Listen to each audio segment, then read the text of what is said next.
In the world of drawing, the quest for constant improvement can seem like an endless journey. However, there are effective strategies that can significantly accelerate your progress. Today, we'll explore the fastest way to improve your drawings, delving into crucial topics that are true game changers for any artist. Prepare for a remarkable transformation in your art. So, if this video helps you, subscribe to the channel and leave your like. This way, in addition to telling YouTube that you like my channel, you also tell the algorithm that you're interested in this type of content, so it will end up recommending other creators who produce similar content. Also, if you want to learn how to draw, stay until the end of the video. I have an opportunity for you.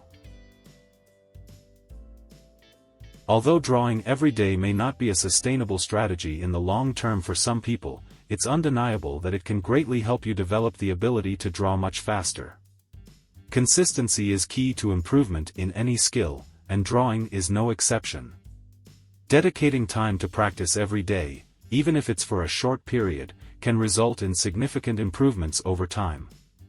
This not only helps develop your technique but also strengthens your artistic discipline.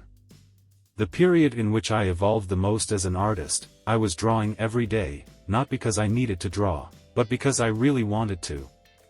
I was inspired, obsessed with some idea. Therefore, be as consistent as you can. Drawing every day won't bring you many benefits if those exercises you do are not planned and intentional.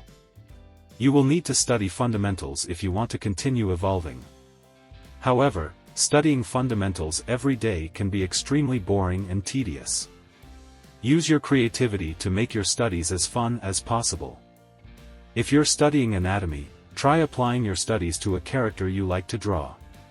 If you're studying perspective, try placing that character in some interesting scenario.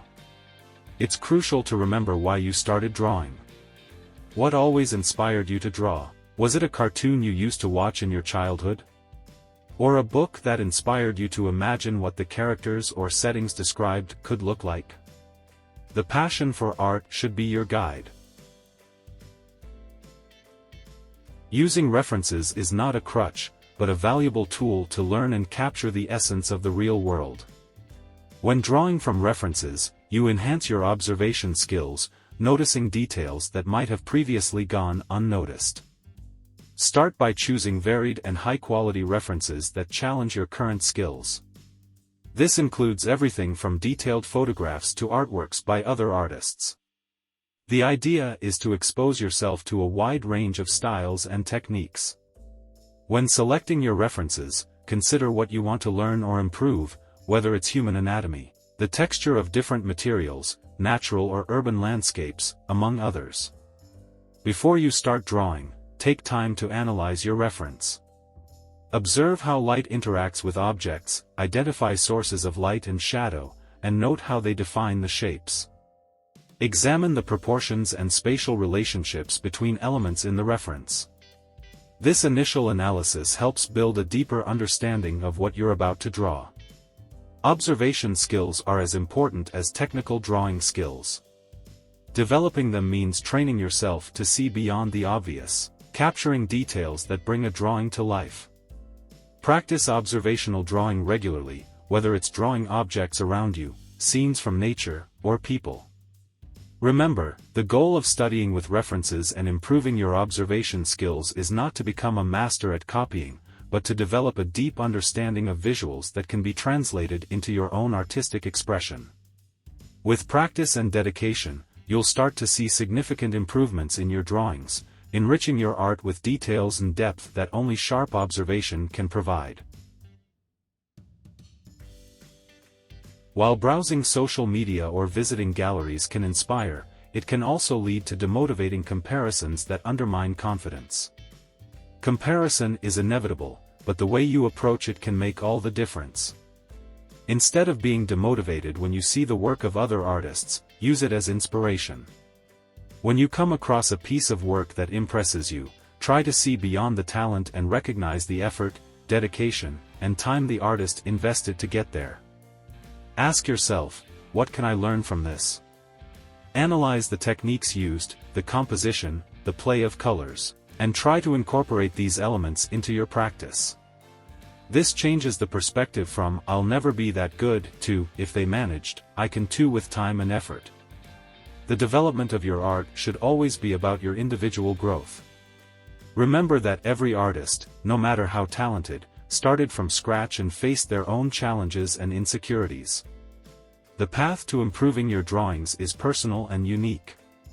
By adopting a growth mindset, you transform comparison into a catalyst for learning and development, rather than an obstacle. By cultivating these practices and mindsets, you'll not only find more joy and satisfaction in your journey but also discover that comparison can be a positive force, propelling you forward. Recognizing your own limitations is not a sign of weakness, but an essential step to overcoming them. This practice involves an honest and objective assessment of your skills, identifying both strengths and areas that need improvement. Conduct a regular assessment of your work, preferably through a visual diary or digital portfolio. This allows you to track your progress over time and identify consistent areas of difficulty. Question yourself about the techniques you find challenging, the types of drawings you avoid, and the feedback you frequently receive. Seek external opinions about your work. This can come from mentors, fellow artists, or even online communities. Constructive feedback is a valuable tool for gaining different perspectives on your skills and identifying areas you may not have realized need attention. However, it's very important that you know how to properly filter this feedback. Always look for artists who are technically better than you. After all, the number of followers on social media is not indicative of work quality, remember that. As I've said in another video, there are many good artists with few followers on their social media, and technically weak artists with many followers. Be smart. By implementing these strategies, you'll not only see tangible improvements in your drawings but also develop a deeper and more rewarding relationship with your art. Remember, improvement is a continuous process, full of learning and discoveries. So, keep an open mind, be patient with yourself, and above all, have fun in the process. Thank you for staying with me so far. I hope this video helps accelerate your learning process in drawing, in a fun and sustainable way. Don't forget to like the video and leave in the comments what you'd like to hear in the next video. Wait! The video isn't over yet. Do you want to learn digital art or take your skills to the next level? You need to check out Art School for Digital Artists. Professor Marc Brunet has been a professional artist for many years, including working at major companies like Blizzard Entertainment, and now he teaches art for a living. Art schools can be extremely expensive, or they might not even exist where you live. With that in mind, in this training, you will get a curriculum similar to traditional art colleges, but with better classes and for a fraction of the price. There are over 100 hours of amazing content, plus a dedicated Discord server for students to share their progress and help you achieve your goals, whether they are professional or just for a hobby. Click on the first link in the description. Join thousands of students and start your evolution now.